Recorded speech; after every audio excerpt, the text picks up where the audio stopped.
কিন্তু এখন প্রশ্ন হলো, বিমানটি কি সত্যি বিধ্বস্ত হয়েছিল, নাকি এটি অন্য কোনো সময় এবং স্থানে আটকা পড়েছিল? এই প্রশ্নটি এখন সবার মনেই ছিল, কিন্তু কারো কাছেই কোনো উত্তর ছিল না। এইভাবে অনেক বছর কেটে যায়, কিন্তু তারপর প্রায় 37 বছর পর 1992 সালে এমন একটি ঘটনা ঘটে যা কেউই বিশ্বাস করতে পারছিল না। 1955 সালে নিখোঁজ হওয়া ফ্লাইট 914 এর কথা মানুষ প্রায় ভুলে গিয়েছিল। এটিকে একটি মর্মান্তিক দুর্ঘটনা হিসেবে ধরে নেওয়া হয়েছিল। যাত্রীদের মৃত ঘোষণা করা হয়েছিল। কেউ আর এখন এই ফ্লাইটটি নিয়ে কথা বলতো না।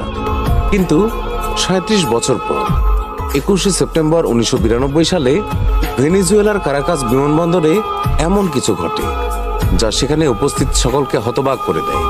কারাকাস বিমানবন্দরের এয়ার ট্রাফিক কন্ট্রোল প্রতিদিনের মতোই ব্যস্ত ছিল। প্রতিটি ফ্লাইট পর্যবেক্ষণ করা হচ্ছিল এবং সব কিছু স্বাভাবিক ছিল। কিন্তু একটু পর হঠাৎ করে রাডার স্ক্রিনে একটি অজানা বিমানের সিগন্যাল ভেসে ওঠে।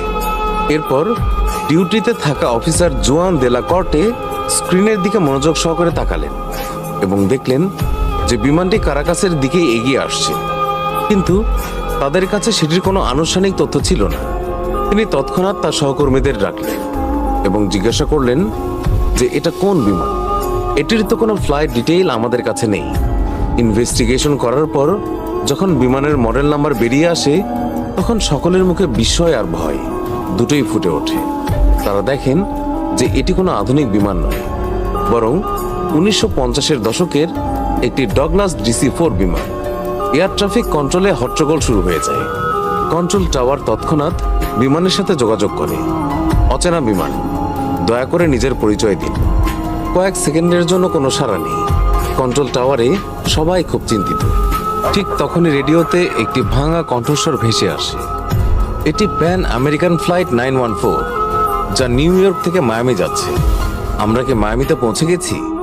এই কথা শুনে জুয়ান দেলা কর্টে এবং বাকি অফিসারদের মাথায় যেন আকাশ ভেঙে পড়ল এবং কাঁপা কাঁপা কণ্ঠে জানালো যে এটা মায়ামি নয়, ভেনেজুয়েলার কারাকাস এয়ারপোর্ট।